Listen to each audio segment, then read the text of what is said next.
Kolese Gonzaga. Kolese Gonzaga adalah sekolah yang terletak di Pejaten Barat Raya 10A. Sekolah ini telah berdiri selama 30 tahun lebih. Dari tahun ke tahun, sekolah ini melahirkan siswa yang berkualitas. Namun di balik semua itu, ada cerita di saat Gonzaga masih muda dengan nama yang berbeda. Kolese Gonzaga berdiri pada tahun 1987 dengan nama Kolese Canisius Unit Selatan dengan siswa semua laki-laki. Setelah 3 tahun berdiri, nama sekolah berganti menjadi Kolese Gonzaga. Perubahan berlanjut pada angkatan kelima, di mana mulai ada siswa perempuan. Sekolah ini menanamkan nilai-nilai kepada semua siswa dari awal. Nilai apakah itu? Terima kasih. Ibu adalah bagian dari sejarah berdirinya Kolese Gonzaga. Kita mengenalnya awal tahun ajaran baru itu Canisius Unit Selatan. Karena kita bagian dari sekolah Canisius, Kolese Canisius. Kalau dibilang Kolese Canisius, iya, karena itu sejak awal nama kita Canisius Unit Selatan.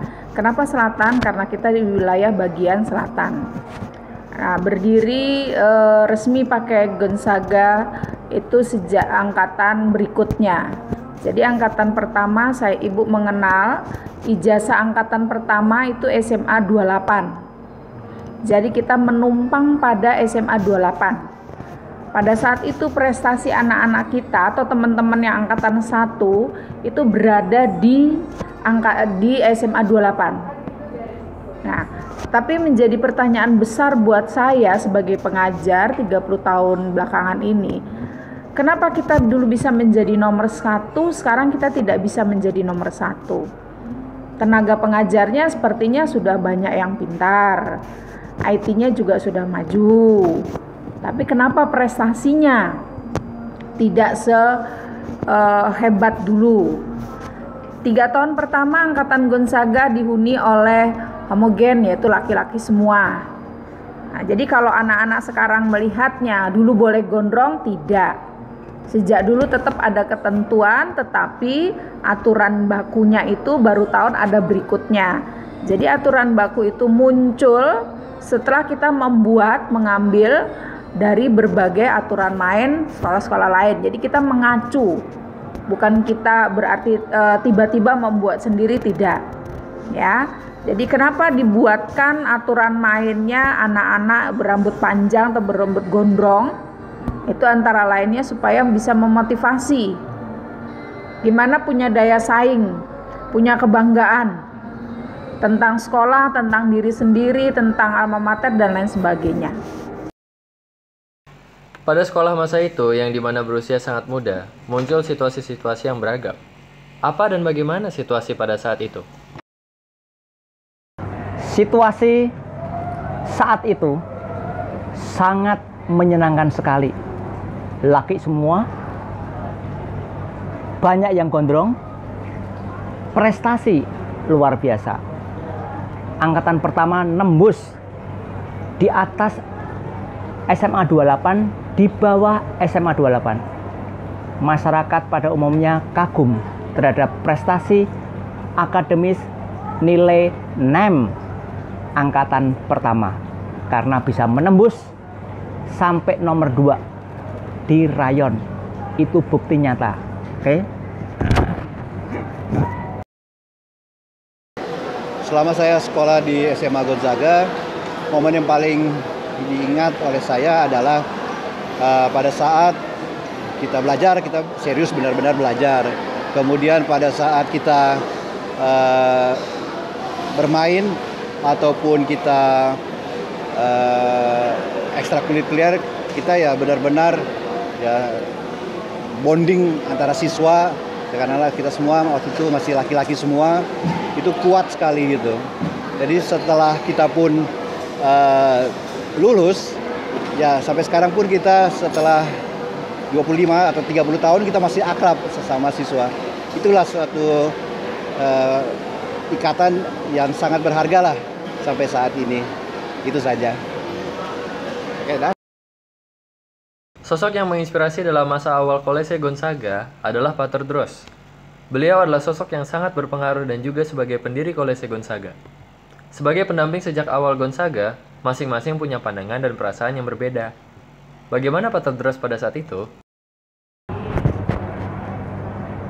Figur Pak Tedros bagi saya pribadi dan bagi teman-teman angkatan pertama, teman-teman guru angkatan pertama, Pak Tedros itu adalah kebapaan. Dia sangat baik sekali, melebihi orang Jawa baiknya. Apa yang kita butuhkan, dia kasih. Apa yang kita minta, dia kasih. Bahkan dia tahu persis tentang kebutuhan para guru saat itu. Maka saya senang sekali dengan pribadinya Romo Dros. Belum ada duanya. Walaupun Belanda, tetapi Jawanya itu kelihatan sekali. Saya sampai malu karena ada orang Belanda melebihi orang Jawa. Wah, kalau Pak Tedros itu buat kita adalah bapak ya. Jadi sudah bukan kepala sekolah lagi. Dia salah satu yang the best kita punya, yang menentukan sekolah kita sekarang tuh seperti apa itu beliau. Jadi boleh disebut bahwa itu Gowns founding father. Buat kita dia segalanya.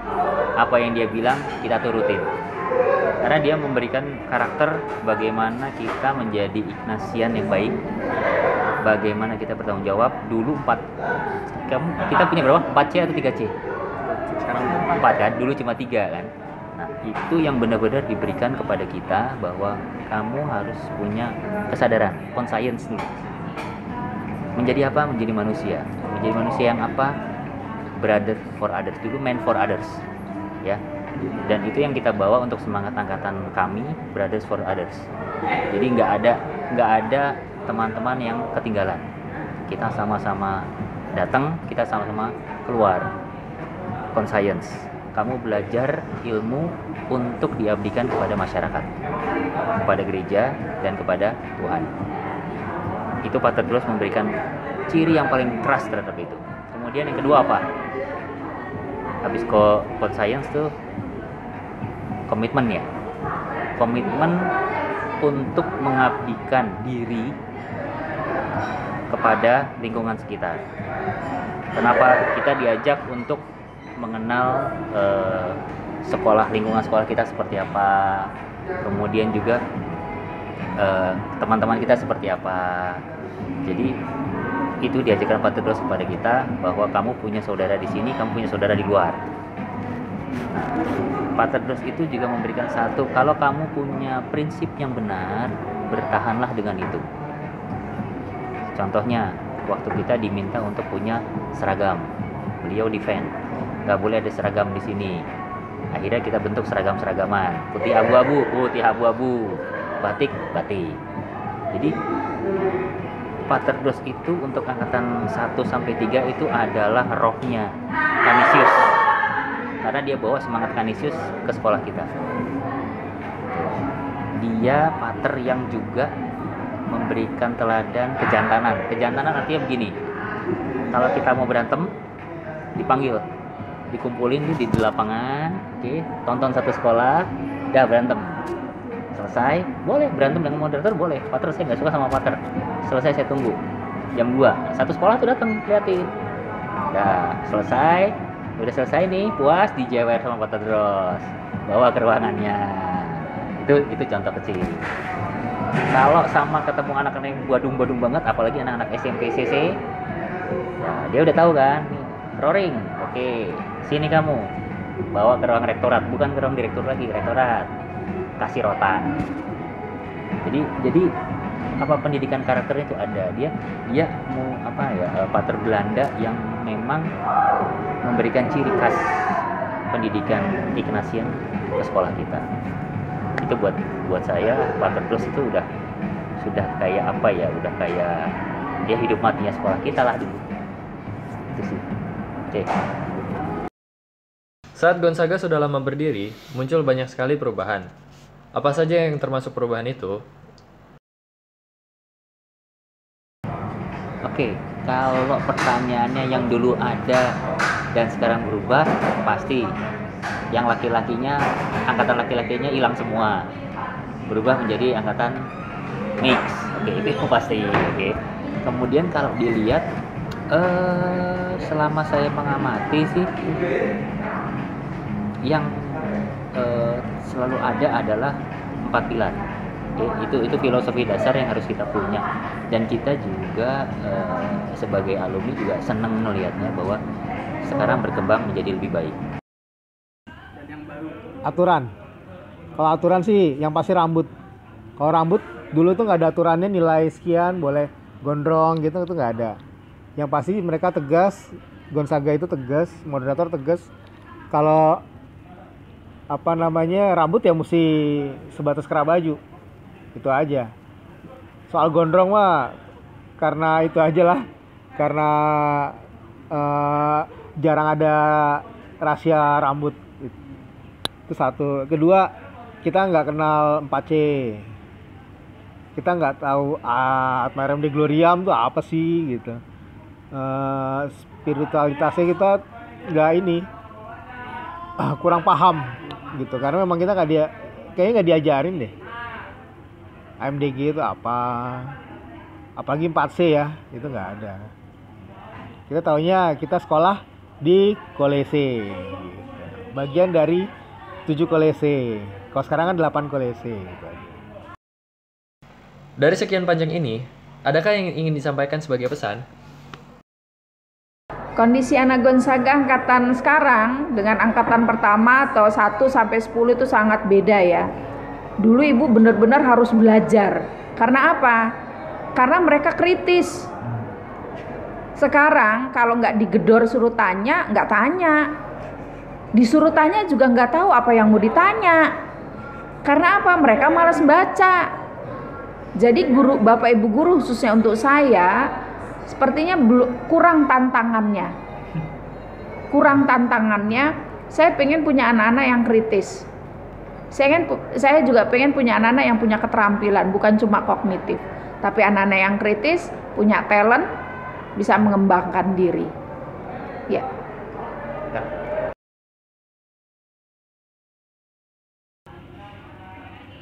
Lebih kerja keras lagi, karena persaingan sebetulnya ke depan semakin keras. Sekolah-sekolah internasional gitu kan, itu makin banyak dengan fasilitas yang lebih bagus. Nah, sekolah ini juga harus lebih bagus dari itu gitu kan. Kedua, buat siswanya ya lebih memahami apa artinya AMDG, Admirem de Gloriam. Karena kita sepertinya nggak pernah kenal AMDG, tapi sekarang kita lebih AMDG daripada kalian. Aneh kan? Berarti kita belajar di sini tanpa ada kurikulum itu, kita mengerti apa artinya AMDG. Nah. Jadi begitulah kisah Gonzaga pada masa mudanya. Kisah ini menjadi kenangan yang tak terlupakan. Walaupun muncul banyak perubahan, Gonzaga tetap menjadi seperti sekarang. Karena inilah